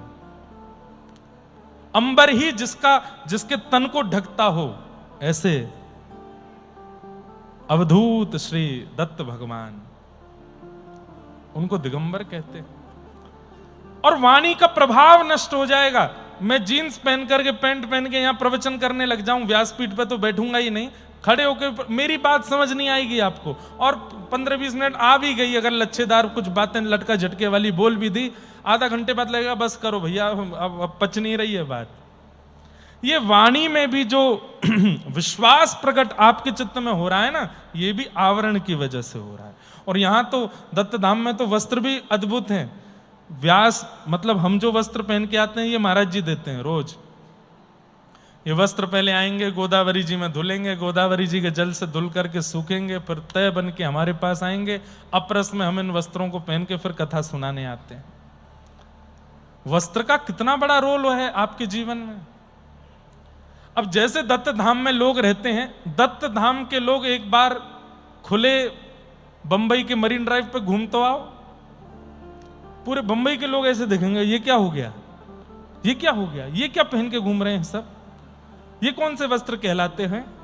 अरे ये हमारे भारतीय वस्त्र हैं, ये हमारी पहचान है, ये हमारी पुरातन स्थिति है। अब जो लोग पहन रहे हैं वो तो अंग्रेज दे करके गए हैं। स्वतंत्रता दिवस पर झंडा फहराने का अधिकार उनको है जो धोती पहनते हैं। स्वतंत्रता दिवस मनाने का अधिकार उनको है जो तिलक उर्दपुंड लगाते हैं, शिखा धारण करते हैं, धोती पहनते हैं, गले में कंठी या रुद्राक्ष धारण करते हैं। वो स्वतंत्र हैं क्योंकि उन्होंने परतंत्र अंग्रेजों का कुछ भी स्वीकार नहीं किया। हम स्वतंत्र हैं। कई लोग दत्त धाम आने के बाद भी टी शर्ट नहीं छोड़ रहे हैं, पैंट नहीं छोड़ रहे हैं, गलत है। अरे कम से कम 15 दिन, 1 महीना, जो भी यहां उतने स्वतंत्र रह करके तो देखो कितना अच्छा लगता है।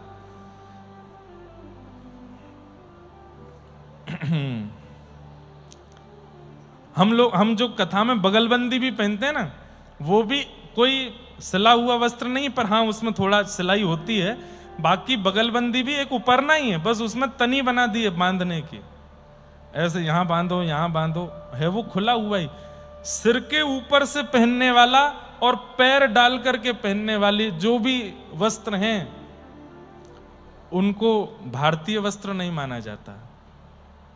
भारतीय वस्त्र तो कमर से पहना जाएगा, अंग के ऊपर से धारण किया जाएगा, सिर के ऊपर से धारण नहीं होता, या पैर उठा करके डाल करके धारण नहीं होता। वो भारतीय वस्त्र नहीं है। पजामा, लोग सोचते हैं ये भारतीय, ना, पजामा हमारे पड़ोसियों का है, समझ गए, उनका है, हमारी तो धोती है। हमारे यहां तो सब धारण किया, उसकी अपनी एक परंपरा। अब ज्यादा काय को डांटूं आपको। चलो, इस प्रकार शंकराचार्य भगवान को हम प्रणाम करते हैं, और प्रणाम करके बस उनसे प्रार्थना करते हैं, हे शंकराचार्य भगवान, आप जिस कार्य के लिए पृथ्वी पर आए वो कार्य करने में हमको सामर्थ्य प्राप्त हो, ऐसी कृपा करो। वो कार्य यहाँ तो हो रहा है। महाराज जी, 2-3 दिन से मेरे मन में बहुत आ रहा था, आज शंकराचार्य जी का जन्मोत्सव है। गोस्वामी तुलसीदास जी महाराज ने महादेव की एक बहुत सुंदर स्तुति गाई है। आज वो स्तुति गाकर के शंकराचार्य जी का चरित्र हम विश्राम करते हैं और कृष्णदास जी का चरित्र प्रारंभ करेंगे, क्योंकि त्र्यंबक भगवान की भी ये भूमि है और शंकराचार्य भगवान का आज प्रादुर्भाव है, और सामने भी जो दत्त प्रभु यहां विराजमान हैं वो शिव प्रमुख दत्त हैं। इसलिए आइए शंकर जी को हम लोग प्रणाम करें। और फिर से फोन अगर चल रहा हो तो शंकरम संप्रदम, गोस्वामी तुलसीदास जी महाराज की, अब ये शब्द यहां यूज करना तो अच्छा नहीं लगता है, परंतु अनटच्ड स्तुति है, बहुत कम लोगों ने इसको गाया है, पर मुझे इतनी प्रिय है। महादेव की स्तुति गाते हैं गोस्वामी तुलसीदास, और इन दोनों से मिलके हमको ये पूछना है कि ये शब्द हाथ से तो नहीं लिखे जा सकते, मन से तो नहीं प्रकट किए जा सकते, बुद्धि में तो ये शब्दों की कोई डिक्शनरी खोल ही नहीं सकता है। आपके पास ये शब्द कहां से आते हैं? विनय पत्रिका गोस्वामी तुलसीदास जी की मैं नित्य रखता हूं साथ में, जबकि मैं पद ज्यादातर व्रज के रसिकों के गाता हूं, अष्ट सखाओं की वार्ता करूंगा, लेकिन विनय पत्रिका हमेशा पास रहती है। विनय पत्रिका का ही पद है ये शंकर स्तुति, शिव स्तुति जो अभी गाई। ऐसे सुंदर सुंदर पद हैं, और श्री राम जी की लेखनी को किस ढंग से आप प्रणाम करोगे। मतलब कवित्व साहित्य में, मैंने कल कहा ना, सूरदास जी से कहा गया कि दुनिया में सबसे बड़ा कवि कौन, तो सूरदास जी बोले मैं। बोले गोस्वामी तुलसीदास, बोले वो कवि थोड़े ही हैं, वो कविता थोड़ी लिखते हैं, वो तो मंत्र प्रकट कर देते हैं, जिस मंत्र का अनुष्ठान कर लिया जाए तो ठाकुर जी प्रकट हो जाएं। तुलसीदास तो मंत्र लिखते हैं। और भक्तिमती मीराबाई, प्रेम की ऐसी अवस्था शायद कोई नहीं गा पाया जैसी मीराबाई ने गाई है। पतियां मैं कैसे लिखूं, किसी ने कहा मीराबाई तुमको ठाकुर जी की बहुत याद आती है, पत्र लिखा करो।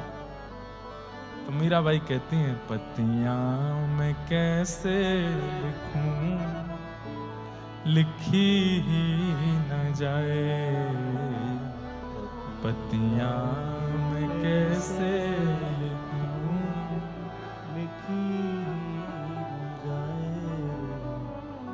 कलम धरत मेरो कर कांपत है, कलम धरत मेरो कर कांपत है, नैन रहे हैं झराए, ओ नैन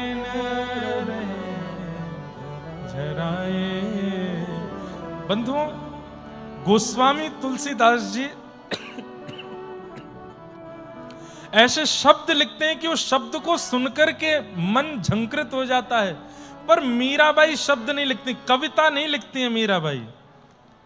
मीराबाई तो अपना विरह लिखती हैं। वो शब्द किसी को प्रभावित करने वाले नहीं लिखती हैं। मीराबाई के तो बड़े सामान्य शब्द हैं, पर मीराबाई के शब्दों में पता चल जाता है कि प्रेम कितना गहरा है। मीराबाई कह रही हैं, मैं कैसे पत्र लिखूं? बोले क्यों? कलम धरत मेरो कर कांपत है। मैं लिखने बैठती हूं तो मेरे हाथ इतने कांपते हैं कि मैं लिख नहीं पाती, और जैसे तैसे दूसरे हाथ से अपने हाथ को पकड़ के लिख भी लेती हूं तो वो अपना ही पत्र पढ़ के इतना रोना आता है कि उन आंसुओं के जल से पूरा पत्र धुल जाता है। पतियां मैं कैसे लिखूं, लिखी ही न जाए। पतियां कैसे लिखूं, लिखी। आपसे भी निवेदन करूं बंधुओं, ठाकुर जी मिल जाएंगे। अगर आपकी भक्ति से प्रसन्न होके, प्रेम से प्रसन्न होके ठाकुर जी आपको मिल जाएं, मेरे कहे से ये भूल मत कर बैठिएगा कि उनको देख करके बस कह दो बस अब सब मिल गया, अब कुछ नहीं चाहिए ना।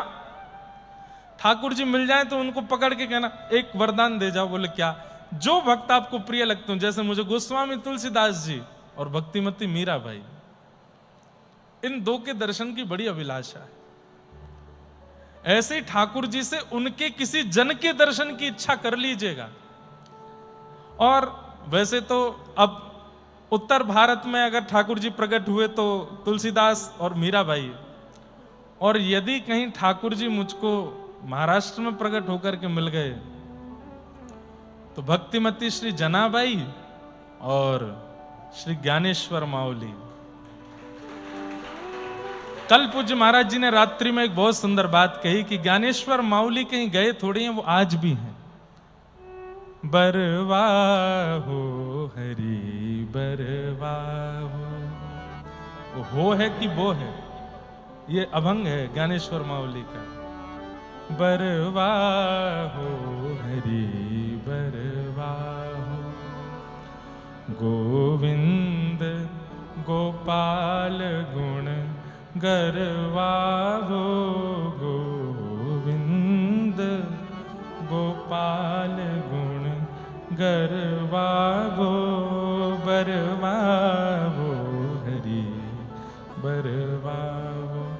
इसका अर्थ गुरुजी हमको थोड़ा सा पता है। बरवा मतलब सुंदर है, बरवाहो हरि बरवाहो मतलब आप बहुत सुंदर हो। गोविंद गोपाल गुण गरवाहो मतलब गोविंद गोपाल के गुण गर्व हैं। अच्छा, श्रवण मंगलम श्रीमद, सुनने में बहुत अच्छे हैं। श्री ज्ञानेश्वर माउली का पद है। बरवाहो हरि बरवाहो, बहुत सुंदर है। ऐसे ज्ञानेश्वर जी महाराज और श्री जनाबाई, जनाबाई का प्रेम भी बहुत अद्भुत है। महाराष्ट्र में तो भाई सब एक से बढ़ के एक हैं। जनाबाई देख लो, सक्कू बाई देखो, नामदेव जी महाराज, तुकाराम जी महाराज, गौरवबा काका। और कल हमारे कृष्णा जी रात में जिनका चोखा मेला, जिनका सुंदर वो सुना रहे थे अभंग, चोखा मेला जी, आज भी मैंने तो सुना है पंडरीनाथ भगवान आज भी उनके गांव जाते हैं। एक दिन साल में पालकी पे बैठ के उनके गांव जाते हैं, क्योंकि पुजारियों ने अंदर प्रवेश करने से मना कर दिया था। वो सामग्री लेके आए तो बोले तेरे हाथ का थोड़ी पाएंगे पंडरीनाथ, वापस लौटा दिया। तो रात्रि में पंडरीनाथ भगवान गए और चोखा मेला जी बेचारे दीनहीन बड़े, और चोखा मेला जी का चरित्र भी बहुत सुंदर है। इनको ये मां के गर्भ से नहीं जन्मे थे। इनके जो माता पिता थे वो ठाकुर जी से पुत्र रत्न की प्राप्ति के लिए ही याचना करने जा रहे थे, आम लेकर के जा रहे थे। तो बीच रास्ते में ही ठाकुर जी एक अन्य संत का रूप धारण करके आए और कहा हमें बहुत तेज भूख लगी है, कुछ हो तो दो। तो संत मिले तो कुछ देना चाहिए, तो वो कुछ 4-5 आम बचा लिए, बाकी के आम संत को दे दिए। बोले अब यही है, बाकी विठोबा को भोग के लिए ले जा रहे हैं। उन संत ने जल्दी जल्दी आम चौंक करके जो बची हुई गुठली थी वो वापस उन्हीं आमों के साथ डाल दी। तो दोनों दंपति ने सोचा अब तो ये झूठे हो गए, अब ये विठोबा को क्या भोग लगाएं। बोले नहीं, इसमें कुछ नीचे रखें, उसको हम लोग पालेंगे। आप दोनों लेकर के चलने लगे। थोड़ी देर में वो इतना भारी हो गया, उनकी माँ ने सोचा इसमें क्या है, खोल के देखा तो छोटा सा उसमें बालक था। तो जिनको ठाकुर जी ने स्वयं आम चौक करके प्रदान किया, ऐसे चोखा मिला और वो ऐसे बालक आए। माता पिता ने सोचा पता नहीं संसार समाज के लोगों को क्या उत्तर देंगे, उनको वहीं छोड़ दिया। फिर बाद में चोखा मिला जी किसी ऐसे थे, तो वो विप्रकुल के मतलब माता पिता, लेकिन फिर बाद में उनको कोई अन्य जाति के लोग ले गए। एक दिन ठाकुर जी का दर्शन करने के लिए अपने बगीचे के खूब सारे आम फल आदि लेकर के गए। मंदिर में जाके ठाकुर जी को भेंट को देने लगे तो पुजारियों ने मना किया, तेरे हाथ का प्रसाद नहीं लगाएंगे।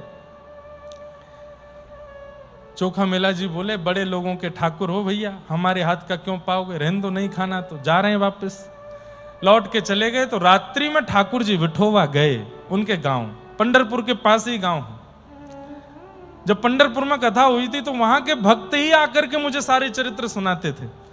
तो चोखा मेला के पास ठाकुर जी गए, बोले हमको फल खिलाओ। फल खाए, चोखा मेला ने खूब डांट लगाई। बोले बड़े होंगे ठाकुर हो गए, हमको तो मंदिर में घुसने नहीं देते। बोले मैं तो सबको घुसने देता हूं, अभी पुजारी वगैरह रोक देते, इनको क्या करूं मैं। प्रेम से पाए और बोले बाकी के बचे हुए हमारी पीतांबरी में बांध दो। बोले क्यों, रुक्मणी भी आज भूखी हैं, सुबह तुम आए थे, तुमको अंदर नहीं आने दिया तो आज हमने भोजन नहीं किया। आज सुबह से मैं और रुक्मणी जी दोनों भूखे हैं, मैंने तो पा लिया, बाकी का बांध के ले जाता हूं, रुक्मणी को खिला देंगे। बांध के ले गए ठाकुर जी। रुक्मणी जी सुबह से भूखी बैठी हैं, ठाकुर जी लेके आए चोखा मेला के बगीचे के आम आदि जो भी फल थे दिए। रुक्मणी जी ने प्रेम से पाए, छिलके गर्भगृह में ही छोड़ दिए।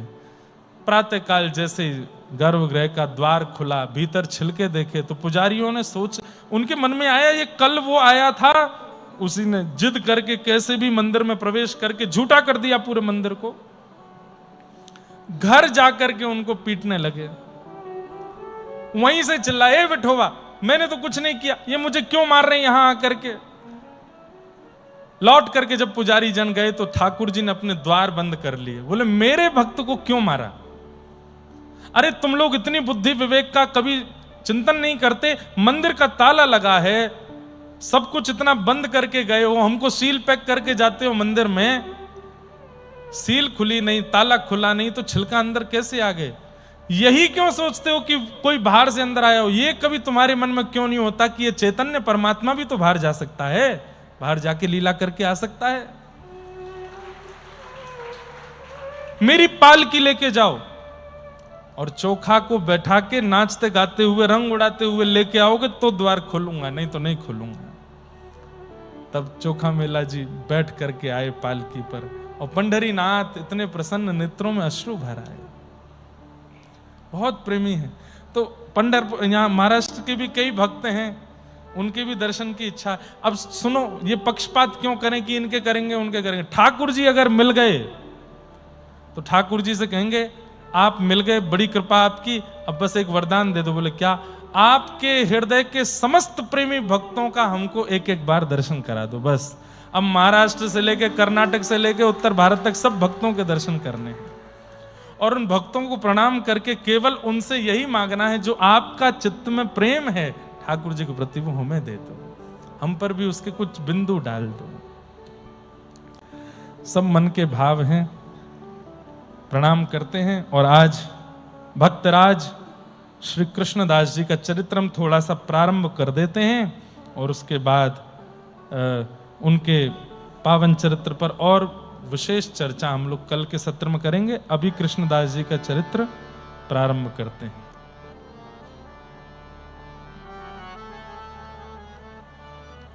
कृष्णदास भगवान के अति प्रिय अष्ट सखाओं में एक श्री कृष्णदास हुए और श्री कृष्णदास जी का चरित्र ये भी श्रीमद् वल्लभाचार्य जी के सातों आठों जो हम सुनने वाले हैं, इनमें से 4 वल्लभाचार्य जी के और 4 श्री गोसाई विठलनाथ जी के शिष्य हैं। इन सबके सुंदर चरित्र को हम लोग सुनने के लिए बैठे हैं। कल जिनका चरित्र हमने सुना था श्री सूरदास जी, ये उन्हीं के गुरु भाई हैं। श्रीमद् वल्लभाचार्य जी के दूसरे शिष्य हैं, श्री कृष्णदास अधिकारी इनका नाम था। इनके कई प्रसिद्ध पद हैं जो बहुत लोग गाते हैं। एक पद तो ब्रज में रतन राधिका गोरी, हरलीनी वृषभानु भवंते नंद सुवन की चोरी। ब्रज में रतन राधिका गोरी, कुंज निकुंजन विहरत दो, और यमुना जल खोरी। ब्रज में रतन राधिका गोरी, कृष्णदास प्रभु गिरधर नागर, कृष्णदास प्रभु गिरधर नागर, नागर नवल किशोरी। ब्रज में रतन राधिका गोरी। ऐसे श्री कृष्णदास जी, एक इनका बहुत सुंदर पद मैं कभी कभी कथा में गाता हूं। मेरो मन गिरधर छवि पे अटक्यो, ललित त्रिभंग चाल पे चल के, चुबुक चारु गढ़ ठटक्यो। मेरो मन गिरधर छवि पे अटक्यो। ऐसे आपके कई पद हैं। आइए उनके पावन चरित्र में हम लोग प्रवेश करते हैं। बोलो भक्तवत्सल भगवान की। सो कृष्णदास जी का जो चरित्र है वो ऐसा है कि आपका जन्म महाराष्ट्र गुजरात की भूमि पर हुआ। अहमदाबाद के पास में आपका गांव था जहां पर आपका प्रादुर्भाव हुआ। आपके पिताजी जो थे वो न्यायाधीश थे, न्यायालय में बैठकर के न्याय करते थे, लेकिन स्वभाव से, विचार से खुद इतने ज्यादा भ्रष्ट हो चुके थे कि चोरों का संग, क्योंकि वहां से धन मिल जाएगा, इनका पक्ष में निर्णय दे देंगे तो ये हमारी सहायता कर देंगे। इस प्रकार से आपका कपट में जीवन था और कृष्णदास जी को ये अच्छे से पता थी बात। एक बार कुछ बंजारे लोग गांव से निकल रहे थे। आपको पता चला, इनके पिताजी को, कृष्णदास जी के पिताजी को, बंजारे जानते हैं जो भ्रमण करते रहते हैं, गांव से निकल रहे थे तो चोरों को नहीं पता चला कि बंजारे जा रहे हैं। इनको पता चल गया ये न्यायाधीश हैं। इन्होंने चोरों को खबर की, बोले वो कुछ लोग जा रहे हैं, उनकी चोरी कर लो और उसमें से फिर 20% हमको दे देना, बाकी अपने पास रख लेना। और फिर उसके बाद चोरी हुई, इसकी बात लेकर के वो मेरे पास आएंगे कि आप न्यायाधीश हो, तो मैं उनसे और मुंह मांगी रकम मांगूंगा उनका धन दौड़वाने के लिए। ऐसे ऐसे काम वो करते थे। कृष्णदास जी ये जानते थे।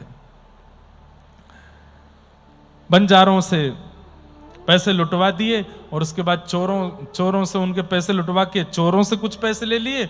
बंजारे रोते रोते आए, आप न्यायाधीश हैं इस नगर के, हमारे धन लुट गए हैं, हमारी रक्षा करो।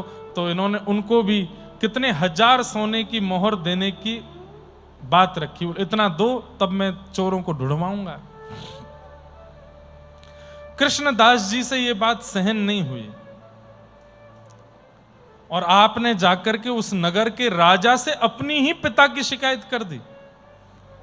राजा से जाकर के कह दिया, बोले हमारे पिताजी, बोले हाँ तुम तो न्यायाधीश के पुत्र हो, बोले मैं उन्हीं की बात लेकर के आया हूं। हमारे पिताजी जो हैं अच्छे कर्म नहीं करते हैं, इस प्रकार चोरों का संग करना, डकैतों का संग करना, उनसे भी पैसे लेना और धनी मानी लोग जिनके चोरी होती है उनसे भी धन लेना, ये सब काम उनकी अब आदत बन चुका है। आप राजा हैं, मेरे पिता हैं वो भले, पर मैं चाहता हूं कि आप उन्हें बुला करके दंडित करिए। राजा ने खबर भेजी और कृष्णदास जी के पिताजी जब सभा में आए तो राजा ने पूछा और गवाही के रूप में कृष्णदास जी ने पूर्ण कह दिया, हाँ मेरे पिताजी गलत गलत काम करते हैं, सब कुछ कहते हैं। पिता देख रहे हैं घुर्रा करके, वो तू तो घर चल, तुझे बताऊंगा, मेरे बारे में सब बातें बता दी। राजा ने कहा हथकड़ी बांध दो, बेड़ियां बांध दो, पकड़ के ले जाओ इनके पिता को। उस समय कृष्णदास जी ने हाथ जोड़े, बोले मैं चाहता हूं कि ये मेरे पिता हैं, आप इनको दंड केवल इतना दीजिए, क्या कि अगर ये दोबारा कुछ ऐसा करते मिलें तो आप मृत्यु दंड दीजिएगा, लेकिन अभी इनको छोड़ दीजिए। ये पहली बार है कि एक पुत्र के द्वारा अपने पिता की शिकायत की गई है। कम से कम इतनी रहम कीजिए। मैं चाहता तो छिपा सकता था, पर इतना मेरे ऊपर कृपा कीजिए, मैं चाहता हूं मेरे पिता सुधरें, आप इनको इस बार छोड़ दीजिए, अगली बार अगर ये कोई कृत्य करें तो आप मृत्युदंड दे देना। राजा ने उनके पुत्र की बड़ी प्रशंसा की, बोले कैसा पुत्र, कितना अद्भुत पुत्र है आपका, जाइए हम मुक्त करते हैं आपको, लेकिन दोबारा यदि हमें कोई बात आपकी सुनने में आई तो हम मृत्युदंड देंगे। कृष्णदास जी ने अपने पिता को प्रणाम किया। पिता बोले तू शत्रु है कि पुत्र पता नहीं चलता है। कृष्णदास बोले पिताजी हूं तो मैं पुत्र, लेकिन आपके व्यवहार का मैं शत्रु हूं, इसलिए मैं आपसे आज्ञा चाहता हूं, अब मैं घर नहीं रहूंगा, अब मैं जा रहा हूं, अब आप आगे का जीवन अपने आप देखिएगा, चाहे जो करिए, बस मैंने राजा के सामने आपको सुधरवाने का एक नियम, क्योंकि मैं जाने की सोच रहा था, पर मैं सोच रहा था ऐसा करके कुछ जाऊं कि आप सुधर जाओ, अब आप सुधर जाओ तो अच्छा है। और कृष्णदास जी उसी समय घर छोड़ करके निकल पड़े। कहां गए? तीर्थ यात्रा पर चले गए। तीर्थ यात्रा करते करते जैसे ही आप वृंदावन पहुंचे, वृंदावन में जैसे ही मथुरा पहुंचे, तभी वहां पर जय जयकार चल रही थी श्रीमन वल्लभाचार्य महाप्रभु के। आपने उनके बारे में जैसे ही सुना, मन में इच्छा हुई दर्शन करूं, और जाके जैसे ही दर्शन किया तो सूरदास जी की प्रसिद्ध कथा पता चली कि बिना नेत्र के सूरदास इनके कृपा पात्र होते ही देखने लगे, मतलब उनको भगवत लीलाओं का अनुभव होने लगा, आदि आदि सब बात। तो कृष्णदास जी के मन में आया कि मुझे भी ब्रह्म संबंध करना है, आप कृपा करके मुझ पर भी कृपा करें और कृपा करके मुझे भी दीक्षा दें। श्रीमन वल्लभाचार्य महाप्रभु ने उनको दीक्षा दी, और दीक्षा देकर के कृष्णदास जी को गोवर्धन लेकर के गए, और गोवर्धन ले जाकर के श्रीनाथ जी का प्रथम दर्शन उनको कराया। दर्शन करते ही आहा, कृष्णदास जी तो आनंदित हो गए। ऐसी सुंदर छवि देख करके कृष्णदास जी का मन रूपी मयूर नृत्य करने लगा, आनंदित हो गए, बलिहार बलिहार जाने लगे श्रीनाथ जी के मुखमंडल पर। और तब श्रीनाथ जी को देख करके आपने एक सुंदर पद की रचना करके गाया, ठाकुर जी के सन्मुख गाया।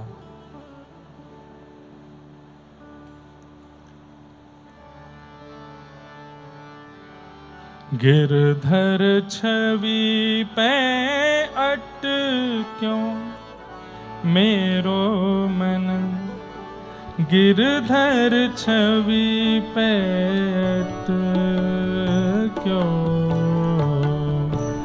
गिरधर छवि, सब लोग गाइए।